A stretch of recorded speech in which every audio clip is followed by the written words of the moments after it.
นี่คือบรรยากาศตลาดท่าแจงนะจับไก่มาขายแล้วก็ต้องเฮ็ดกับมือนะขอให้จะมานั่งขาเขาลูกจะเป็นพนักงานกูจะเฮ็ดเรื่องนี้เฮ็ดแบบไรเจ้า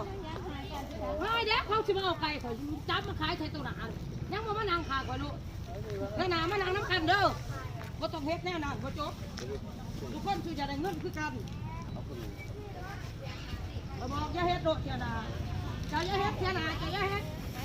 ใช่ไหมอ๋อระนาอย่าเบาเนี่ยไหมเป็นพนักงานเฮ็ดจะได้จะเฮ็ดได้นี่แหละเจ้าเคยขายขอยืมไก่เจ้าเฮ็ดแบบว่าจบเด้อคนห้าจะได้สิเจ็ดสิละมายืนจับไก่ใส่อยู่แล้วก็ขายอยู่เป็นผู้